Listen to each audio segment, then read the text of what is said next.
একটি রাজ্যে এক রাজা ছিল, খুবই দয়ালু এবং ন্যায়পরায়ণ লোক ছিলেন।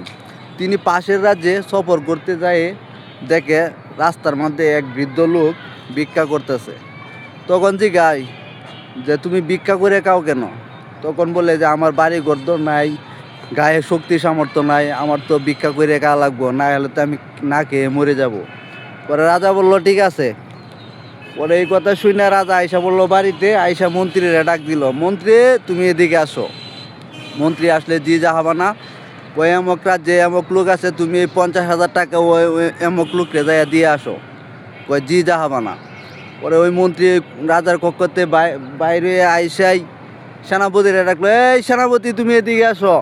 সেনাপতি গেল, জিগাইলো যে এই যে এমক কানে এমক এক লোক আছে, এই লোকের তুমি 40,000 টাকা দিয়ে আসো, রাজা মশাই দিছেন। পরে কয় আচ্ছা। তেহারাইকে দিল 10,000। ওই সেনাপতি আইসা আবার ওই সেনাপতি নিচারটারে জিগাইতেছে, ওই তুমি এদিকে আসো, যে এমক রাজ্যে এমক লোক আছে একটা, ওই লোকের তুমি 30,000 টাকা দিয়ে আসো। পরে কইছে আচ্ছা। পরে ওই ওই উজিরে করছি কি আবার আরেক উজিরে দিছে যে এমক কানে এক লোক আছে, তুমি হারে 20,000 টাকা দিয়ে আসো। এমনি আইতে আইতে আইতে আইতে মনে করেন চাপাইতে চাপাইতে 5,000 টাকা পর্যন্ত চাপাইছে। পরে লাস্টে আইলো গ্রামের মাতব্বর জেলা মেম্বার চেয়ারম্যান সবাই নিল।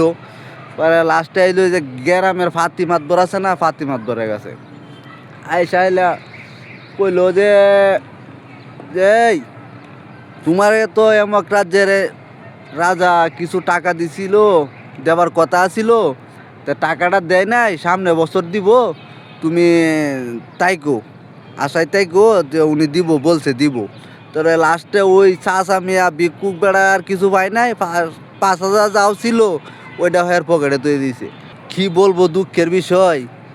দিনকাল এখন বর্তমানে এই অবস্থা হয়েছে আমাদের বাংলাদেশের। যদি না বিশ্বাস করেন তাহলে কথাগুলো মিলাইয়া নিয়েন।